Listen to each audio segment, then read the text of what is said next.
Olá pessoal, iniciando aqui mais uma aula da disciplina Práticas de Qualidade. Vamos falar na aula de hoje um pouco sobre a ideia das ferramentas da qualidade. Quando a gente fala ferramentas da qualidade, a gente está tratando sobre o princípio do gerenciamento de processos.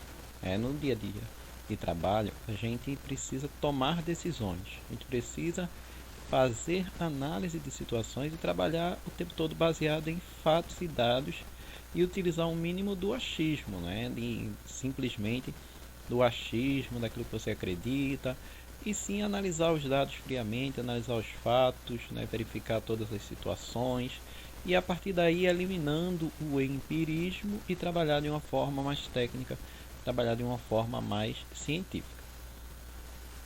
E aí, para nos ajudar no nosso dia a dia, nós podemos estar utilizando as chamadas ferramentas da qualidade.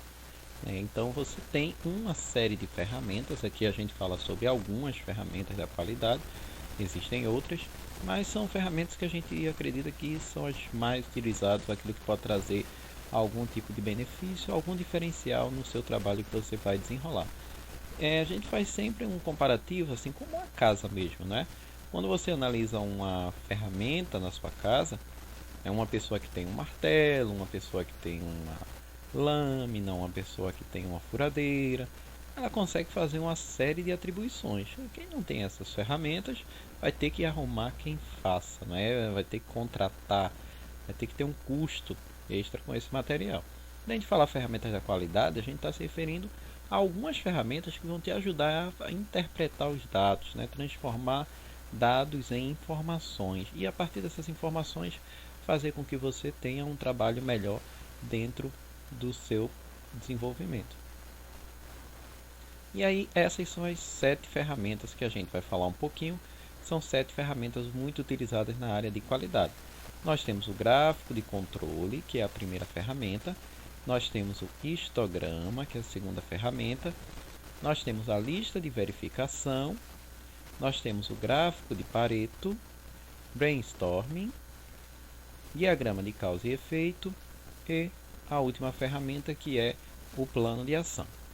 E aí, falando um pouquinho sobre cada uma dessas ferramentas, inicialmente nós temos o gráfico de controle. O gráfico de controle foi desenvolvido por Stewart e a ideia principal do Stewart é que ele conseguisse mostrar para os seus colaboradores, de uma forma bem simples, tudo que está acontecendo no processo. A ideia que ele colocava é como é que eu vou conseguir mostrar para os meus trabalhadores, que muitas vezes não sabiam nem ler, e não tinham muito estudo, e como é que a gente conseguiria fazer para mostrar algo, mostrar uma informação para aquele colaborador. E aí ele utilizou-se dos gráficos sequenciais, o gráfico de controle. A ideia do gráfico sequencial do gráfico de controle é justamente você mostrar uma determinada operação. Imagine, por exemplo, esse gráfico.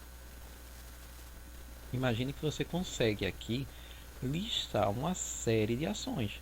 Você consegue falar um ano inteiro de trabalho apresentado em uma única tela. Aqui tem informações de janeiro até dezembro de 2004. Então imagine, aqui você tem um gráfico que fala sobre lead time. Lead time é o tempo de espera. Então esse tempo de espera deveria ser de 6, que é a listinha vermelha, a 4 dias. A listinha vermelha é onde tem dizendo o mínimo e o máximo que seriam aceitáveis para esse parâmetro. A linha azul é o que realmente aconteceu. Então observa que a gente consegue ter todo o comportamento do lead time ao longo de um ano em um único gráfico. Então isso aí é bastante útil para o nosso trabalho no dia a dia. Quando a gente fala sobre a questão do lead time, aqui poderia ver, por exemplo, que análise a gente poderia ter nesse gráfico? Poderia ter o que aconteceu de tão diferente no mês de fevereiro para a gente ter o maior resultado. O que aconteceu de diferente nos meses de março, abril e maio para a gente ter essa queda? O que eu poderia fazer que no mês de maio foi o mês que bateu a meta, que está entre os 6 e 4 dias? O que aconteceu diferente nesse mês de maio para a gente atingir essa meta? E se a gente olhar junho, julho, agosto, setembro, estão bem próximos da meta, né? Quer dizer, se eu conseguir fazer um esforço, eu consigo trazer isso aqui para baixo e aí a gente consegue atingir a meta. Então veja que o gráfico permite que a gente tire uma série de análises, uma série de situações a partir de uma única imagem. Então fica muito mais didático, fica tudo muito mais simples da gente ter um bom entendimento. Agora existe uma teoria que fala sobre isso, né? A gente tem livros, inclusive, que falam sobre isso. Aqui eu peguei só 4 tipos de gráficos, né? Só para mostrar mais ou menos uma ideia que a gente pode ter nesses gráficos. Se você olhar o primeiro, ele fala um pouquinho sobre a ideia da tendência. Quando a gente tem um gráfico de tendência, se você falar qual a tendência do gráfico nos primeiros 10 dias, a gente vai ver que nos primeiros 10 dias ele está tendo uma queda, né? Então a tendência é de queda. No 10º dia até o 20º dia, a gente já está vendo que aqui já tem uma tendência de crescimento. Então uma tendência de queda nos primeiros 10 dias e uma tendência de crescimento nos últimos 10 dias. Olhando esse gráfico de baixo, ele já é um gráfico que tem uma periodicidade, né? Um gráfico mais periódico. Então ele tem 4 pontos aqui em cima, 4 pontos embaixo, 4 pontos em cima, 4 pontos embaixo. Então é algo que acontece periodicamente. Por exemplo, número de matriculados numa academia. No verão vai mais gente, depois vai menos gente, né? Quer dizer, vai sempre subindo e descendo.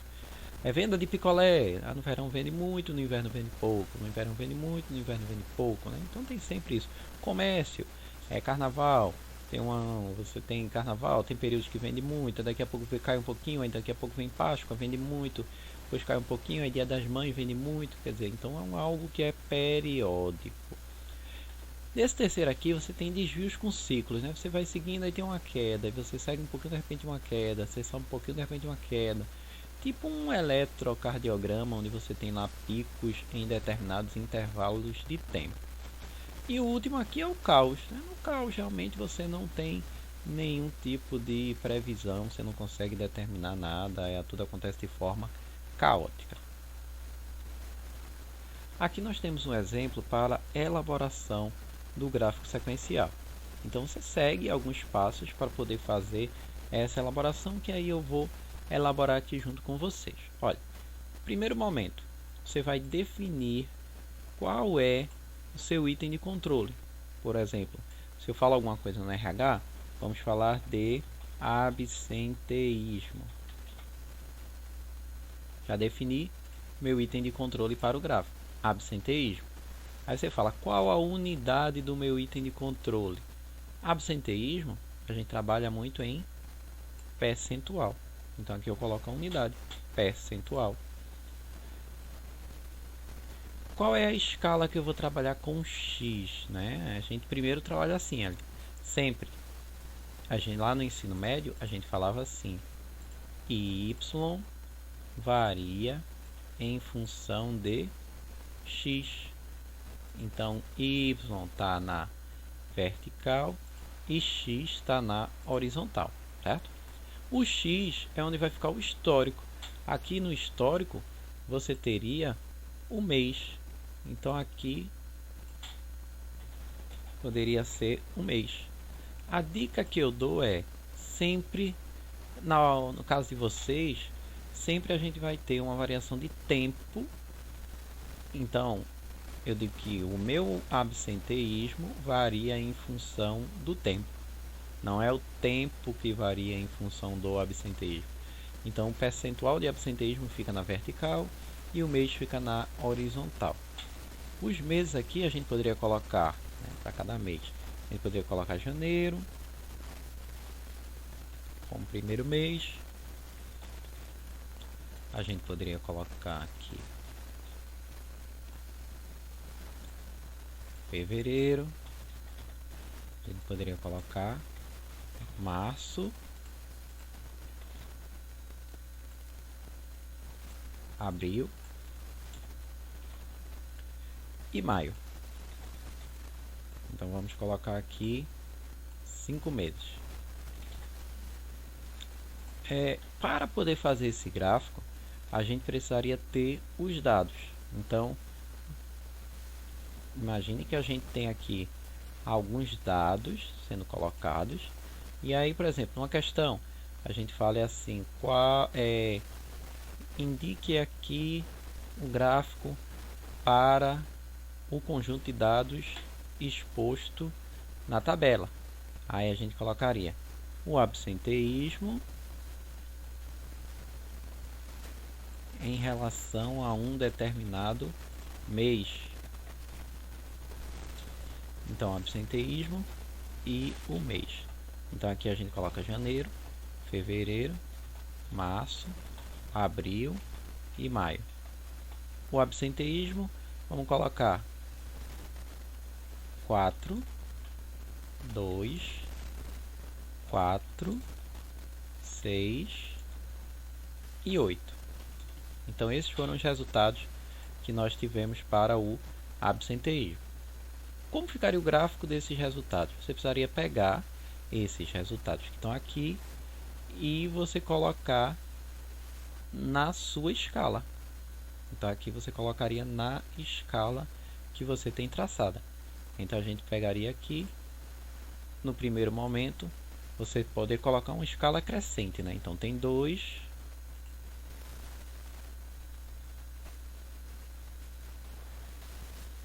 acima de 2 você tem 4, acima de 4 você tem 6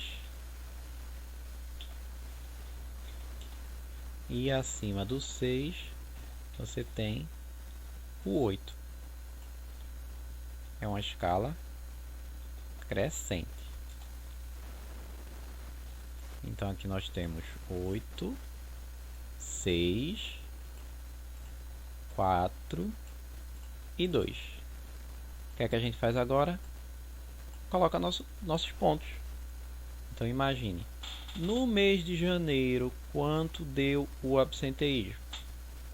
4.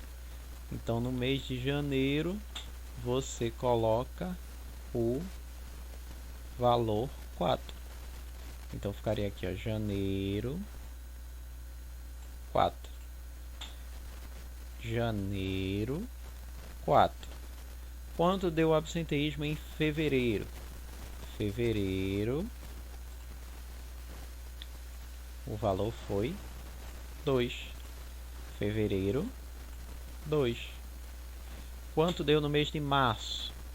4 novamente. 4 você segue a partir daqui, certo? Então, o 4 aparece uma vez só.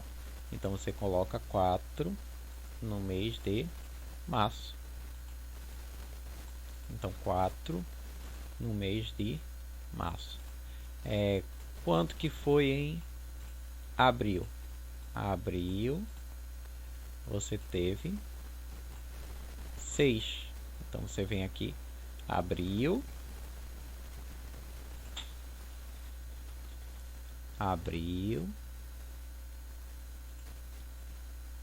foi 6. Quanto que você teve em maio? Maio foi 8. Aí você pega maio, vem aqui, 8. E para fechar, o que é que você faz? Liga os pontos. Então você liga um mês com o mês seguinte. Janeiro com fevereiro, fevereiro com março, março com abril, abril com maio. Esse é o nosso gráfico sequencial. Então, o que é que você poderia dizer a partir desse gráfico? Poderia dizer, olha, assim, são formas diferentes de você analisar, né? Tem várias formas de dizer.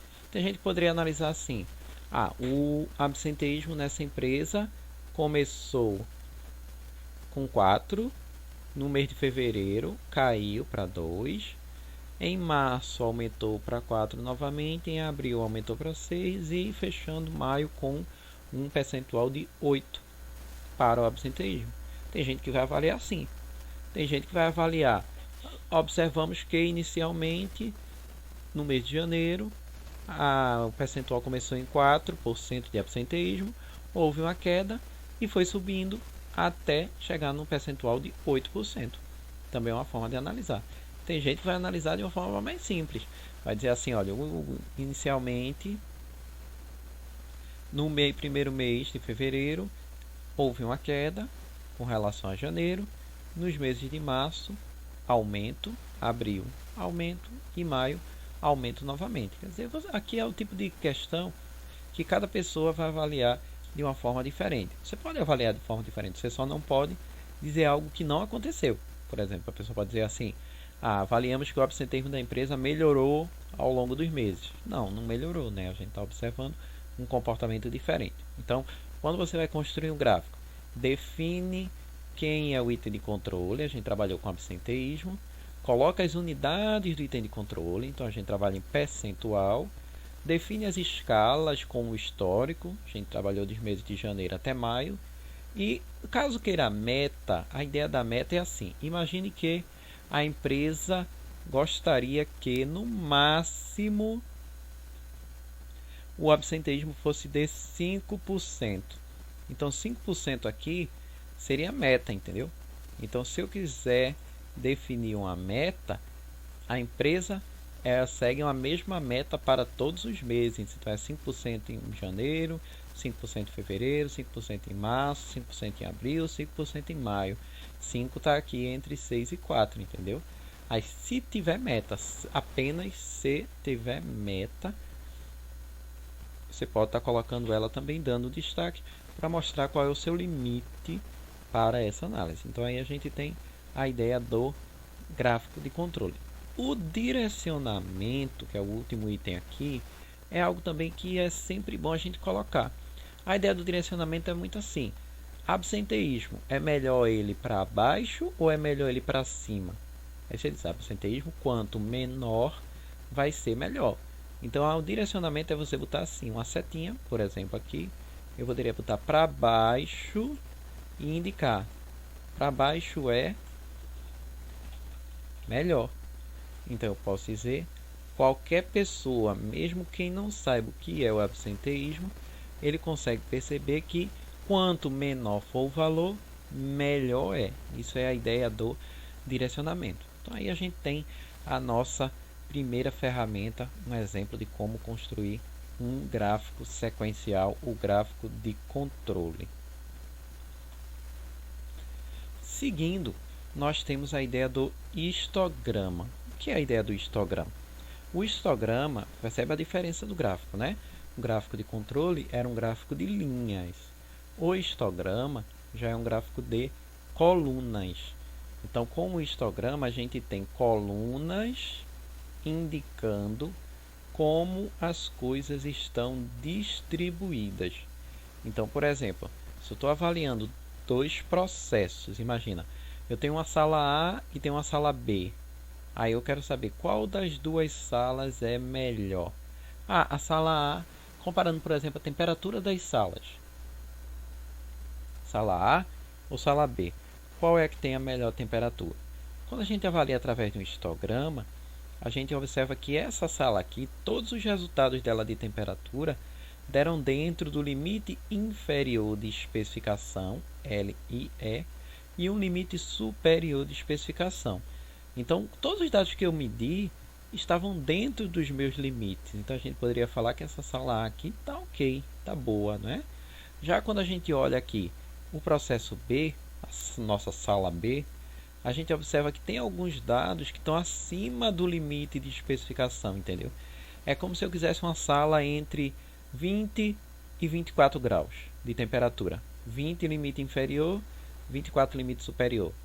Essa sala B é como se a gente tivesse alguns dias, quando eu cheguei lá, ela está com 30, ela está com 28, quer dizer, em alguns momentos ela está acima do limite de especificação. Então, o que é o histograma? O histograma é uma ferramenta que a gente utiliza para mostrar a distribuição e a frequência com que as coisas acontecem. Essa é a ideia principal do histograma. Aqui a gente tem um passo a passo, caso você queira elaborar um histograma mais na frente, se você quiser fazer pressa aí por algum motivo, você tem aqui como é que a gente elabora esse histograma, como construir esse histograma, certo? Basicamente, no final de tudo, você vai avaliar o histograma, vai ficar nessa configuração aqui. A ideia do histograma é essa. Olha, se eu perguntar a vocês, veja, antigamente, se você pegar, muitas aulas começavam às 7h30. Aí olha o histograma. Se eu perguntar a vocês quantas pessoas chegam entre 7h30 e 7h40, você vai observar e vai ver que só uma pessoa chegou de 7h30 a 7h40. Aí, se a gente perguntar qual o horário que a gente tem mais gente chegando, só falar, ele deve ser de 8h10 a 8h20, é o horário que a gente tem mais gente chegando. Se você pegar de 8 horas, a partir de 8 horas você teve um fluxo maior, de 8 a 8h20, né? Então você pega hoje, as aulas começam às 8 horas, justamente para tentar compensar, para tentar fazer com que essas pessoas aí, elas não percam tanta aula, né? Então a gente é um exemplo de aplicação prática do meu histograma. Então a ideia do histograma é exatamente essa, é mostrar como as coisas estão distribuídas. Então o histograma diz, chega aluno de 7h30 até 8h40. Isso é distribuição, como as coisas estão distribuídas. E mostra também a frequência, qual a quantidade de aluno que chega em cada horário. Então isso já é uma frequência. Então o histograma é a ferramenta que a gente utiliza para mostrar frequência e mostrar como as coisas estão distribuídas. A terceira ferramenta que a gente trabalha é a lista de verificação. Qual é a ideia da lista de verificação? É uma ferramenta que a gente usa para coleta de dados. Sempre que eu quiser obter novas informações, a gente vai usar uma lista de verificação. Por que o Facebook, por exemplo, vale tanto? Porque lá é uma grande lista de verificação que a gente preenche gratuitamente. Imagina o quanto vale para uma Volkswagen saber quantas pessoas curtem a página da Volkswagen, saber quantas pessoas gostam dos produtos Volkswagen. E isso a gente diz lá no Facebook, entendeu? Então tudo que a gente coloca de informação, a gente pode preencher uma lista. Então eu quero tirar a minha carteira de estudante, você tem que preencher um formulário. Isso é uma lista de verificação. Eu chego para poder fazer um tratamento odontológico, a gente preenche um formulário. Isso é uma lista de verificação, entendeu? Quando a gente fala da lista de verificação, as principais características que a gente quer é: a lista tem que ter um formato bem simplificado, não pode ser nada muito complexo, não pode ser nada muito complicado. Deve permitir a coleta de dados rápida. Imagina uma pessoa chegando lá para fazer aquela pesquisa do IBGE. De repente chega na sua casa e diz: olha, eu quero fazer uma pesquisa, vou passar 2 horas aqui perguntando coisas da sua vida. Ninguém vai responder. Então tem que ser algo rápido, tem que ser algo simples, tem que ser algo prático e que me ajude a detectar tendências. A ideia da tendência é que eu posso direcionar através de um checklist perguntas mais objetivas, para não dar tanta margem assim a variações. Imagine, se eu perguntar a vocês assim, qual o alimento preferido de vocês? Veja, cada um vai dizer uma coisa. Então isso não é uma boa pergunta assim para a gente analisar. Eu poderia dizer de forma mais simplificada: escolha qual das opções abaixo tem o alimento que você prefere. E colocar comida japonesa, massas, carnes, saladas, doces. Veja, eu limito muito mais. Eu consigo detectar uma tendência daquilo que a minha população respondeu e aí eu consigo ter uma análise muito mais coerente. Passo a passo para fazer uma lista de verificação. Primeiro, o que você vai querer verificar? Então, eu preciso, primeira coisa, saber qual o meu objetivo. O que é que eu quero com esse checklist? Tenho o meu objetivo? Desenvolva a lista. Vou fazer a lista de verificação propriamente dita. Não é só fazer também não. Tem que treinar quem vai aplicar a lista. A pior coisa que tem é a pessoa que está aplicando a lista de verificação não conhecer, não saber, não entender o que é a lista. E aí você vai e aplica a lista para obter lá os seus resultados. Aqui tem dois exemplos de lista de verificação que são visuais, né? Eu gosto muito desse trabalho porque a gente não usa palavras, né, que possam de alguma forma deixar alguém mais chateado ou não funcionarem tão bem, né? Imagina a lista de verificação que a gente vê aí. Imagina alguém chegar para você e falar na sua avaliação: ah, o seu trabalho foi fraco, o seu trabalho foi insatisfatório, o seu trabalho foi ruim, seu trabalho foi péssimo, seu trabalho foi insuficiente. São termos que muitas vezes a gente evita estar utilizando, né? Então, quando você vem aqui, por exemplo, e bota nesses potinhos, bota uma carinha feliz, uma carinha mais ou menos, uma carinha triste, qualquer pessoa consegue entender o que é o resultado que o cliente disse. O cliente marcou ali uma carinha triste, eu não precisei usar nenhuma palavra muito pesada ou alguma coisa que pudesse chatear alguém ou deixar alguém mais triste, né? E essa aqui de cima já é com os bastãozinhos, é uma lista de verificação dinâmica. Deixo ela lá aberta, chegou um novo cliente, responde, eu boto um tracinho, responde, boto um tracinho, responde, boto outro tracinho. Então é algo que a gente consegue ter um resultado dinâmico, não preciso preencher uma quantidade inicialmente. Na medida que as pessoas vão chegando, a gente vai preenchendo essa listagem aqui. Aqui você já tem uma lista também gráfica, né? Por exemplo, vou aplicar película. O cliente reclamou que a película formou bolhas. Onde que estão essas bolhas? Aí a gente lista. Então é algo visual, parecido com o que a gente usa em Lava Jato. Chegou o carro no Lava Jato. Esse carro já veio com um arranhão. Onde é o arranhão? A gente já marca lá. Então a gente fez um dado, a gente gerou uma lista de verificação para que a pessoa não ache que o arranhão aconteceu após a lavagem ou durante a lavagem. Em seguida a gente tem aqui esse também que é com um bastãozinho, né? Qualquer pessoa, vou fazer um treinamento sobre erro de português. Mas vou treinar o quê? Aí a gente faz uma listinha de verificação, olha quais são os principais erros e vê, são erros de pontuação e erros de ortografia, palavras erradas, né? Então a gente consegue verificar através de uma lista de verificação até necessidades de treinamento.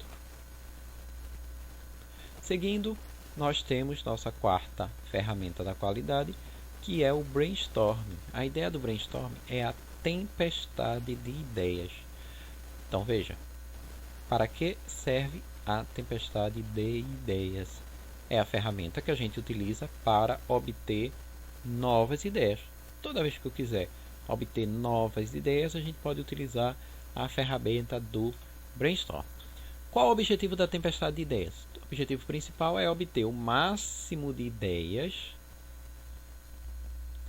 Você não para, né? Você tem ideia, você vai listando, você vai falando. Não é o momento do brainstorm de você criticar a ideia. Porque a gente sabe que tem gente que não dá nenhuma ideia, mas coloca defeito em tudo que escuta. Então esse não é o momento da gente criticar. O brainstorm é o momento da gente coletar as ideias. E para isso a gente tem que incentivar a criatividade. Quando a gente coloca pessoas iguais, que pensam igual, que têm formação igual, todo mundo junto, a gente vai ter basicamente a mesma resposta. Então a ideia do brainstorming é ter um público diferente, pessoas diferentes, formação diferente, de áreas diferentes, pensando juntos como resolver aquele determinado problema. Quando é que a gente poderia usar um brainstorm? Primeiro, quando meus recursos técnicos, minha experiência, não conseguiu resolver esse meu problema. Outra ponta é quando eu individualmente, meu esforço individual, ele também não foi suficiente para a gente resolver o meu problema. Então, será que alguém já passou por isso? Será que eu consigo ter uma nova técnica, um novo método para resolver esse problema? Ou ainda quando é uma coisa nova, quer dizer, eu nunca vivi isso, eu não sei o que é isso, quero fazer algo novo. Vamos fazer um brainstorming com quem já fez essa atividade para que a gente tire ali todas as dúvidas e a gente consiga trabalhar de forma adequada. O brainstorm ele pode ser de duas formas também. A gente tem um brainstorm estruturado e tem um brainstorm não estruturado. Qual é a ideia? O brainstorm estruturado é aquele que você bota todo mundo numa salinha, cada pessoa fala na sua hora. Então a gente faz um círculo normalmente e aí diz assim, gente, o que é que vocês acham que está causando esse problema? E aí cada pessoa vai falar a sua ideia, um de cada vez. Essa é a ideia do estruturado. Lado bom, todo mundo tem a mesma chance de falar. Lado ruim, demora mais. É mais demorado. Já o brainstorming não estruturado. Esse aí é aquele mais aberto, né? O não estruturado. Você levanta lá um problema e as pessoas vão falando de forma não organizada o que é que elas acham que poderia resolver esse problema. Então, a ideia do brainstorming estruturado, quais são os benefícios? É rápido, é mais dinâmico, a gente consegue ter várias respostas diferentes. Qual o problema do brainstorming não estruturado? Quem é mais desinibido tende a falar mais até.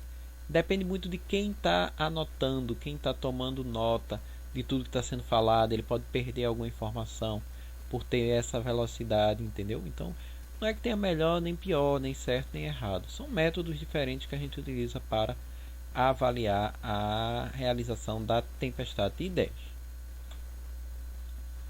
Sexta ferramenta é chamada de diagrama de Pareto. Qual a ideia do Pareto? A ideia do Pareto, que foi a pessoa que criou o diagrama de Pareto, era focar naquilo que é mais importante, os poucos problemas que são mais vitais. Ele diz uma regra que é chamada regra de 80-20. Ele diz assim: 80% dos nossos problemas são provocados por poucas causas realmente vitais. E só 20% ali daqueles problemas que a gente tem é que são provocados por muitas outras causas, mas que são causas mais triviais. Então a ideia do gráfico de Pareto, ele usa o princípio da estratificação. O que é você estratificar? É você pegar um grupo grande e misturado e você separar em grupos menores, homogêneos. Quando você pega um grupo grande, se eu perguntar aqui qual é a letra que aparece em maior quantidade, quando está tudo misturado, não é tão fácil da gente perceber. Quando a gente estratifica, a gente consegue ter uma visão melhor daquele nosso problema. Exemplo de situações que a gente pode estratificar. Posso estratificar por dia da semana, por tipo de produto, por setor, por tipo de defeito e diversos fatores diferentes que a gente possa classificar, né? Por exemplo, quando a gente fala de segurança do trabalho, quais os dias que aconteciam mais acidente de trabalho? A gente viu que tinha um pico segunda-feira e sexta-feira. Quer dizer, segunda-feira de manhã era um pico, sexta-feira à tarde é outro pico. Quer dizer, eu peguei os acidentes e estratifiquei por dia da semana para ver o que é que acontecia realmente dele. Aqui você tem um exemplo de estratificação. Então a ideia do gráfico de Pareto, ele é um gráfico que tem linhas e é um gráfico que tem colunas. Então o gráfico de Pareto é um gráfico que tem linhas e colunas. E aí a ideia que ele colocava, 80% dos meus problemas são causados só por duas causas, A e B. São poucas causas, mas são vitais. Já 20% dos meus problemas são causados por outras causas variadas. São muitas outras causas, mas que correspondem a uma parcela pequenininha. Então a ideia do Pareto é foque naquilo que é mais importante, porque você resolvendo isso aqui, você consegue trazer um benefício muito grande para o seu consumidor, para o seu cliente, para a empresa que você trabalha. Se você perde tempo atuando em problemas menorzinhos, aí você consegue ter um ganho, mas vai ter um ganho bem pequeno. Logicamente, continua sendo um problema, entendeu? Mas primeiro você resolve o A, depois você vai para o B e depois você segue. Né? Não vale a pena eu atuar agora no F, tendo A um problema bem grande. Então, a ideia do gráfico de Pareto é mostrar aquilo que é mais importante para que a gente possa estar atuando. A ideia não posso gastar uma bala de canhão para matar uma mosca. A gente dá a dosagem certa que a doença precisa. Aqui vem o diagrama de causa e efeito, que é a nossa sexta ferramenta. Diagrama de causa e efeito é chamado também de diagrama de espinha de peixe e diagrama de Ishikawa. Diagrama de Ishikawa porque Ishikawa foi a pessoa que criou esse diagrama. Espinha de peixe porque é o diagrama que tem um formato de uma espinha de peixe. Então, o diagrama de causa e efeito, diagrama de espinha de peixe, é o diagrama que vai relacionar as causas do meu problema com o meu problema, que é o efeito. Então, diagrama de causa e efeito é a ferramenta que serve para relacionar causas com efeitos. Olha aqui um exemplo. Qual é o nosso problema? Eu quero ter um bom restaurante. Esse é o efeito. O que causaria esse bom restaurante? Eu preciso ter cuidado de atendimento, localização, instalações e a comida. A comida tem que ter o quê? Sabor, paladar, tem que ter variedades, opções, tem que ter o quê? Higiene. Higiene tem que ser aonde? Nos ingredientes e no preparo. Então, veja que aqui você tem as causas que vão gerar um bom restaurante. Essa é a ideia do diagrama de causa e efeito. Última ferramenta fala sobre o plano de ação. Qual é a ideia do plano de ação? O plano de ação é a ferramenta que permite a gente listar todas as tarefas a serem executadas. Ou seja, quem vai fazer o quê? Plano de ação também é chamado de 5W2H, porque é através do plano de ação que a gente vai responder perguntas que, em inglês, temos 5 perguntas que começam com a letra W e 2 com a letra H. Que perguntas seriam essas? Pergunta seria, olha aqui, 5 que começam com a letra W e 2 que começam com a letra H. Então, no plano de ação, você vai dizer o que vai ser feito, quem vai fazer, onde vai fazer, quando essa pessoa vai fazer. E aqui o quando é a data limite, até quando aquilo vai estar pronto. Por que vai ser feito, como vai ser feito e quanto tempo, quanto custa para realizar essa nossa ação. Percebe que quando a gente fala 5W2H, ela tem 7 perguntas. Nem todo plano de ação vai ter 7 perguntas. Então, também pode acontecer você ter 5W2H, você pode ter 4W2H, você pode ter 4W1H. Depende muito da empresa onde você vai trabalhar. Por exemplo, muita gente tira o quanto. Ah, não quero dizer quanto custa isso, então vou tirar. Muita gente tira o onde. Ah, é um plano de ação que vai ser feito no RH. Onde? No RH. Onde? No RH. Fica muito repetitivo. Então, esses dois, quanto e onde, são uns que a gente vê muito saindo dos planos de ação por aí. Bom, pessoal, essa foi a nossa ideia de trabalho falando sobre as ferramentas da qualidade. Espero que tenham compreendido. Qualquer dúvida, qualquer dificuldade, é só entrar em contato, manda uma mensagem, entra lá no chat, que aí a gente vai estar falando depois, vai estar tirando todas essas dúvidas na medida que o nosso semestre vai evoluindo, ok? Obrigado por tudo, até a próxima aula.